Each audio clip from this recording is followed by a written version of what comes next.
Bismillahirrahmanirrahim. Assalamualaikum warahmatullahi wabarakatuh. Alhamdulillah alladzi an'ama 'alaina bi ni'matil iman wa zayyanahu fi qulubina wa karraha ilaina al-kufra wal fusuq wal isyan. Fa nahmaduhu wa nasta'inu wa nastaghfiru wa natubu ilayh. Wa na'udzu billahi min sururi anfusina wa sayyiati a'malina. May yahdihillahu fala mudilla lahu wa may yudlil fala hadiya lahu. Nashhadu an la ilaha illa huwa wahdahu la syarika lahu wa nashhadu anna Muhammadan 'abduhu wa rasuluhu la nabiyya ba'dahu. Fa nusalli wa nusallimu ala hadzal nabiyil karim wa alihi wa sahbihi wa tabi'in wa ala kulli man walah ila yaumiddin. Amma ba'du fa ya ma'asyiral mu'minin rahimakumullah, usini wa iyyakum bi taqwallah wa qad fazal muttaqun. Qala ta'ala fil kitabil aziz, a'udzu billahi minasyaitonir rajim. Watlu 'alaihim naba'al ladzi atainahu ayatina fansalakha minha fa'atba'ahu asyaitanu fakana minal ghawin.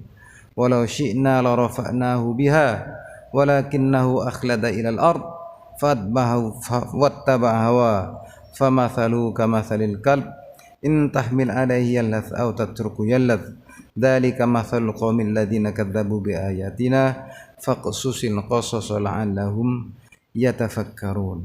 Shadaqal adzim. Saudara-saudaraku kaum mukminin jamaah subuh Masjid Syuhada yang dicintai Allah dan saya cintai karena Allah. Syukur itulah yang paling utama untuk kita unjukkan kepada Allah Subhanahu wa taala, khususnya pada saat-saat yang penting seperti sekarang ini. Kita bersyukur bahwa kita diberi kesempatan hidup, bahwa nafas kita masih berkembang dan mengempis, denyut nadi kita masih terus berdetak, kehidupan kita masih berlangsung. Artinya usia kita masih dipanjangkan oleh Allah Subhanahu wa taala, dan pada hari ini kita memasuki hari yang sangat mahal, yaitu hari akhir dari bulan Ramadan 1444 Hijrah. Artinya kita akan kehilangan momentum besar yang bukan sekedar memberi kesempatan kita untuk beramal lebih baik, tapi juga kita kehilangan ta'yidullah yang sangat kuat atau penguatan dari Allah Subhanahu wa taala untuk kita bisa menghadapi tantangan-tantangan kehidupan, wabil khusus gangguan dan godaan syaitan laknatullah alaihi. Kita barangkali masih sangat hafal ketika awal-awal Ramadan biasa dibacakan oleh para ustadz. Idza jaa Ramadan futihat abwabul jannah wa ghuliqat abwabun nar wa sufiratis syayatin. Apabila bulan Ramadan tiba, maka pintu-pintu surga dibuka, pintu-pintu neraka ditutup, dan setan-setan dibelenggu. Au kama qala. Dalam keadaan setan tidak dibelenggu, kita mempunyai hawa nafsu yang sering menipu kita. Kita mempunyai hawa nafsu yang sering mengaburkan antara hak dan batil. Yang hak seolah-olah batil dan yang batil seolah-olah hak. Pada saat itu kemudian setan masuk. Dalam bulan Ramadan tidak ada lagi setan yang mengganggu kita. Dalam arti setan jin. Kalau setan manusia enggak ada liburnya, walaupun Ramadan masih keliaran terus. Ya. Nah, yang ingin kita ungkap pada kesempatan ini adalah kesadaran kita bahwa kita sedang memasuki hari-hari sulit kembali untuk mengontrol diri kita. Kalau Ramadan segala pintu-pintu kebaikan dibuka dan segala amal soleh dilipat gandakan pahalanya. Bahkan ada yang istimewa hingga dilipat gandakan 1000 bulan. Saking luar biasanya. Kesempatan itu hilang. Kesempatan itu tertutup dan kita tidak pernah tahu apakah kita akan bisa bertemu dengan Ramadan yang akan datang. Mudah-mudahan Allah Ta'ala menerima segala amal ibadah kita selama Ramadan dan melipat gandakan pahalanya sebagaimana Allah Subhanahu wa taala janjikan, dan Allah Ta'ala menjaga kita untuk bisa memasuki hari-hari berikutnya dengan kesempatan yang berbeda, dengan kondisi yang berbeda, tetap dalam keadaan iman dan takwa, tetap dalam keadaan yang kuat kokoh meniti jalan Allah Subhanahu wa taala. Pada ayat yang saya bacakan tadi, Allah Ta'ala berfirman, "Watslu 'alaihim naba'al ladzi atainahu ayatina fansalakha minha." Dan bacakanlah wahai Muhammad kepada mereka naba'al ladzi atainahu ayatina, kisah tentang orang yang kami datangkan kepadanya atau kami berikan kepadanya ayat-ayat kami. Fansalakha minha, kemudian dia menyimpang daripadanya.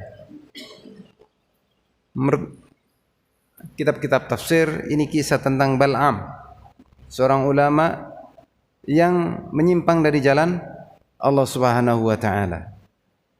Dia ngerti ayat tapi kemudian memilih jalan yang lain. Ya, karena hawa nafsunya. Ya. Kalau seorang ulama bisa menyimpang, apakah yang tidak ulama tidak bisa menyimpang? Sama. Ulama maupun tidak ulama bisa menyimpang. Ya, karena itu adalah problem pikiran, problem kejiwaan. Ya. Ketika orang telah mengikuti hawa nafsunya, ketika orang telah melintir kebenaran demi kepentingan hawa nafsunya, fa'atba'ahu syaitan, maka setan pun mengikutinya. Setan pun makin mengipas-ngipasinya, menghias-hiasannya, menghias-hiaskan keburukannya seolah-olah sebagai kebaikan. Tetapi harus kita catat bahwa fa'atba'ahu syaitan, maka setan mengikutinya. Artinya yang bikin gara-gara bukan setannya, tapi hawa nafsu kita sendiri. Ya. Bedanya kalau Ramadan, hawa nafsu kita sendiri, tidak ada setan yang mengipas-ngipasinya, tidak ada setan yang menghias-hiaskan keburukan kita.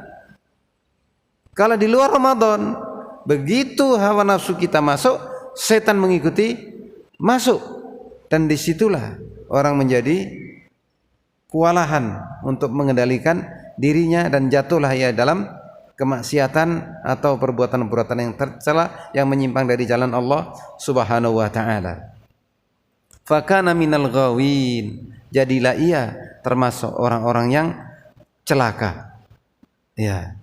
Walau syi'na la rafa'nahu biha, dan sekiranya aku Allah Ta'ala berkehendak, la rafa'nahu biha, tentu kami akan angkat dia, kami akan tinggikan kedudukannya di akhirat dan di dunia.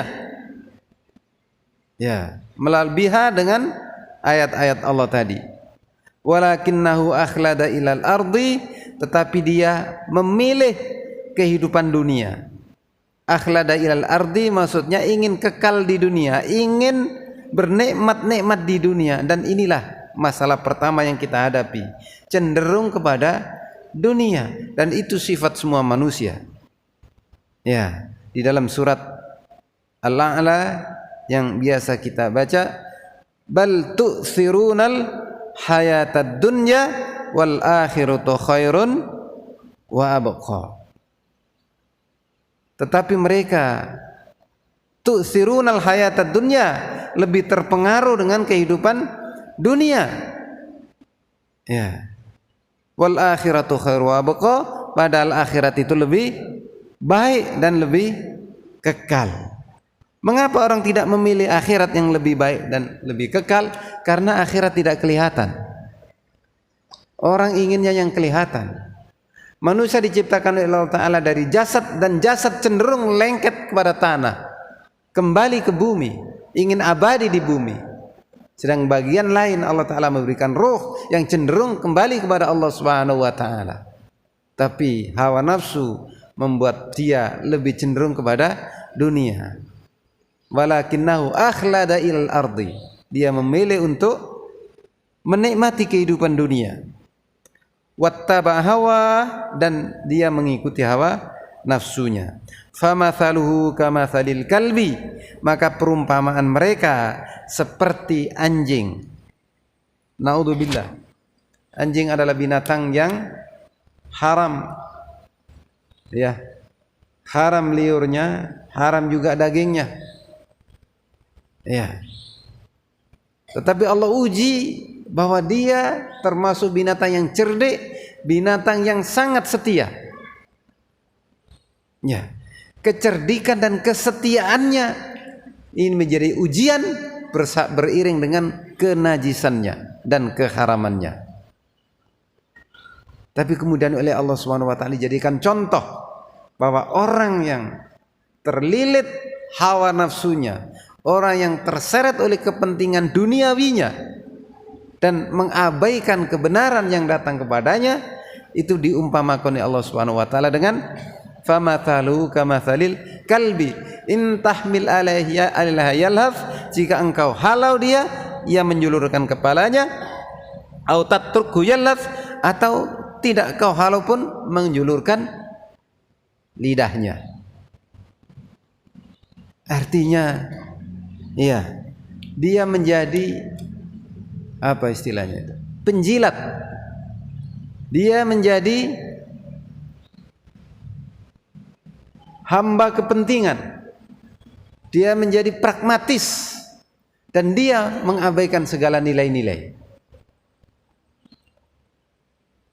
Dan pelatihan kita di bulan Ramadan sesungguhnya adalah agar kita lebih memilih kehidupan akhirat dan belajar meninggalkan kehidupan dunia. Itulah hakikat dari Ramadan. Ya. Kita belajar meninggalkan dunia untuk memilih kembali kepada Allah Subhanahu wa Ta'ala. Tapi contoh Bal'am seperti ini menjadi pelajaran penting, ya, bahwa kecenderungan kepada dunia begitu kuat dan itu sangat-sangat membahayakan. Orang ketika sudah kecenderungan dunianya kuat, kebenaran akan diabaikan dan dia merendahkan dirinya sedemikian rupa sehingga Allah umpamakan seperti anjing. Dia menjadi penjilat. Dia mencari remah-remah kepentingan dunia dengan mengorbankan kebenaran, dengan mengorbankan akhiratnya.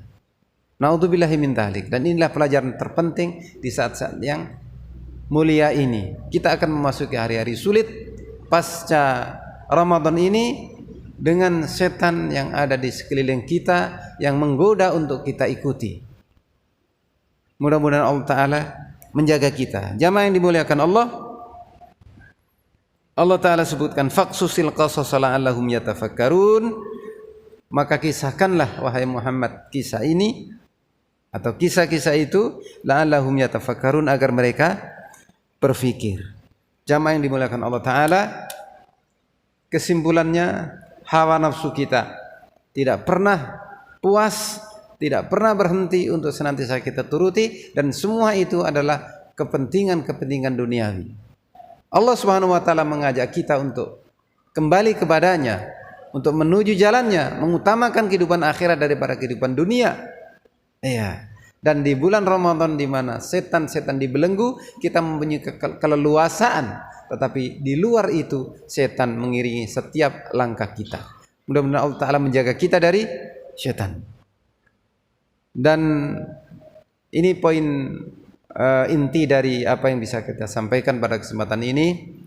Mudah-mudahan Allah Ta'ala memudahkan kita meniti jalan iman, dengan segala keistiqomahan kita.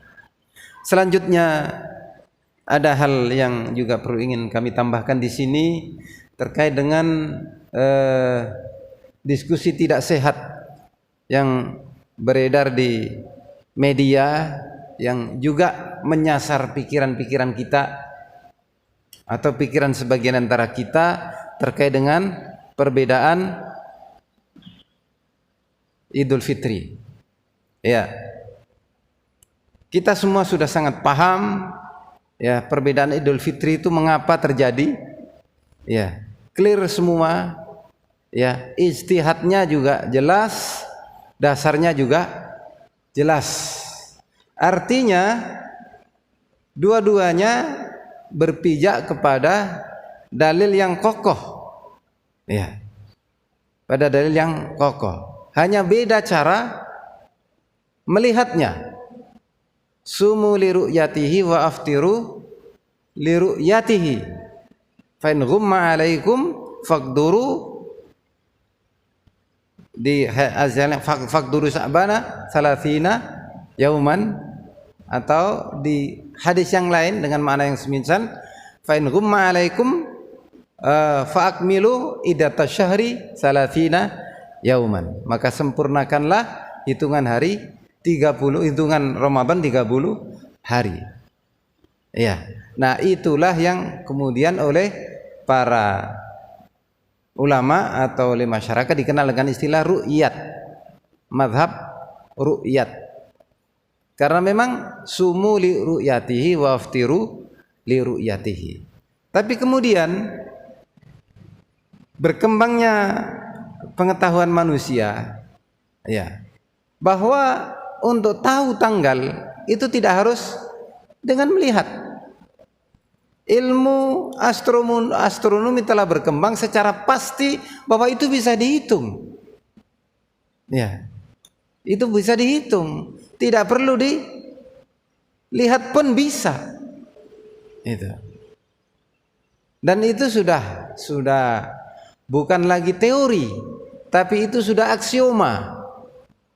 Kalau teori itu bisa salah, bisa benar, ya teoritis sifatnya. Tapi kalau aksioma itu sudah pasti benarnya.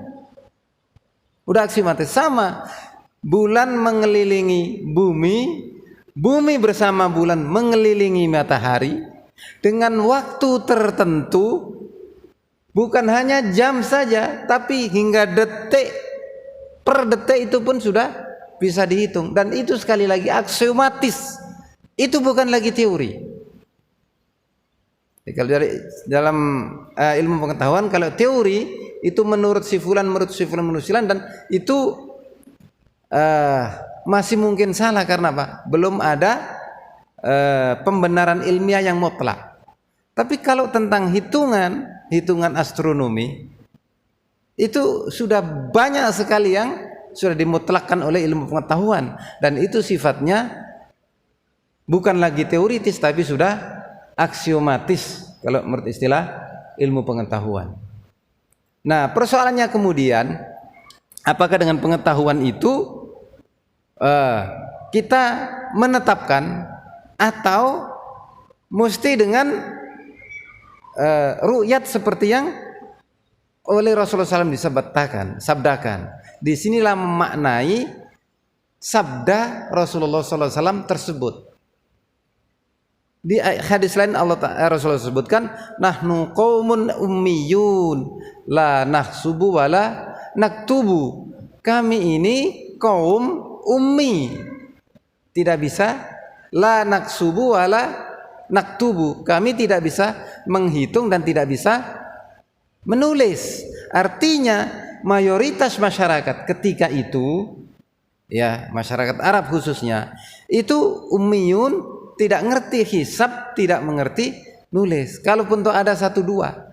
Kalau kemudian Rasulullah SAW misalnya tetapkan hitunglah, maka mereka akan bingung. Tapi kalau lihatlah, maka itu mudah. Dan itulah yang bisa dipraktekkan secara nyata oleh masyarakat. Nah, sudut pandang itulah yang membuat berbeda. Nah, sebagian orang yang berpegang pada sumu li ru'yati wa aftiru li itu sebagai ru'yah, itu ada alasannya karena memang hadisnya seperti itu. Tidak bisa dicalakan menurut ilmu istinbat, tetapi dipahami dengan lebih jauh juga tidak salah karena itu memang kenyataannya seperti itu. Dan kondisi ummi itu tidak dipertahankan oleh Rasulullah SAW. Sejak awal ketika orang tidak bisa membaca tulis, diajari menulis, diajari membaca.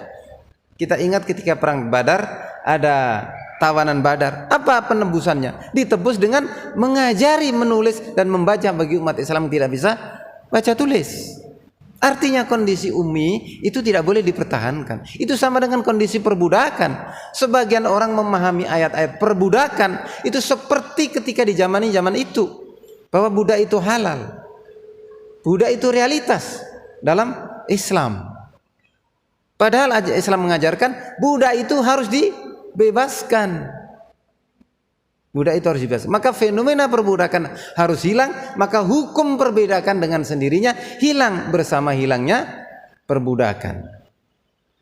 Dua sudut pandang ini mari kita pahami dengan baik. Ketika kita memahaminya, maka kita bisa saling mengerti. Oh, karena alasannya seperti itu, maka monggo. Ya, itu istihad begitu. Kalau benar akan dapat 2 pahala, kalau salah tetap dapat pahala 1. Begitu juga yang memahami yang lain. Itu adalah ijtihad. Kalau salah dia tetap dapat pahala 1 pahala. Kalau benar maka dia dapat 2 pahala. Maka sikap kita bagaimana? Kita harus toleransi, kita harus saling memahami. Maka adalah sebuah bukan saja kebodohan, tapi kemaksiatan kalau orang menistakan, melecehkan, mengolok-olok orang yang beda pendapat. Saya ulangi lagi, bukan hanya kebodohan, tapi kemaksiatan. Ya, kalau orang itu mengolok, melecehkan orang yang berbeda pilihan. Mohon maaf, ini jelas ya? Saya agak emosional bicara tentang ini. Karena apa? Ini itu sudah ratusan tahun dibahas dan setiap kali diulangi. Ini sudah ilmu lama. Tapi kita ini berkutat terus dalam ilmu yang lama. Setiap Ramadan kita berkelahi, setiap menghadapi Idul Fitri kita berkelahi. Ini kan apa kita sebagai umat yang tidak bisa belajar? Kita harus belajar, kita harus ngerti, kita harus paham. Ya. Dan kita sebagai jamaah, ya, warga Muhammadiyah telah memilih jalurnya, memilih jalannya, dan itu sah. Ya, tidak ada yang bisa menistakannya, tidak bisa meniadakannya. Maka monggo, dan yang memilih yang lain juga monggo. Iya, monggo. Kalau salah, insya Allah masih dapat pahala. Ya, 1 pahala. Tapi kalau benar, dapat 2 pahala. Dua-duanya dapat pahala. Kalau memang ijtihad. Tapi kalau, mohon maaf sekali lagi, ya, dengan tanpa ilmu kemudian menyalah-nyalahkan, dengan ilmu tanpa ilmu kemudian menistakan, meniadakan, ini kan sudah bodoh, maaf bahasanya kasar ya, sudah bodoh, tergelincir dalam kemaksiatan. Mari kita jaga hati kita, mari kita jaga lisan kita, mari kita jaga jempol-jempol kita untuk tidak gampang nge-share sesuatu yang negatif. Ya, mari kita tahan diri, dan Ramadan kita mengajari kita untuk menahan diri dari hal yang tidak bermanfaat, apalagi yang dosa, yang maksiat, ya, yang menistakan orang lain. Satu lagi, insya Allah nanti jam 11 hari ini, ya, akan terjadi gerhana. Menitnya, detiknya bisa dihitung, bisa diikuti. Iya. Dan kita disunnahkan oleh Rasulullah SAW ketika memasuki gerhana untuk sholat gerhana. Ya, mungkin di sini ada. Insya Allah ada. Iya. Jam 11 nanti sampai masuk duhur masih gerhana. Jadi mungkin nyambung. Salat gerhana diikuti dengan salat zuhur. Kita sunahkan salat gerhana, disunahkan untuk banyak bertakbir, banyak bertasbih, berdoa dan bersedekah. Itu hadisnya. Ya, salat, takbir, tasbih, doa dan sedekah. Itu artinya bahwa doa ketika gerhana terjadi itu salah satu di antara detik-detik doa yang makbul. Jangan lupa berdoa saat-saat itu. Iya. Sempatkan salat kalau memang sempat. Kalau enggak sempat salat, ya paling tidak jangan lupa berdoa. Ya, dan sedekah. Siapkan sedekah yang terbaik. Saat itulah sedekah mempunyai nilai lebih, nilai tambah di sisi Allah Subhanahu wa taala. Mungkin ini yang bisa saya sampaikan, kurang lebihnya mohon maaf. Terima kasih. Hadanallahu ajmain. Wastaghfirullah li wa lakum. Wassalamu alaikum warahmatullahi wabarakatuh.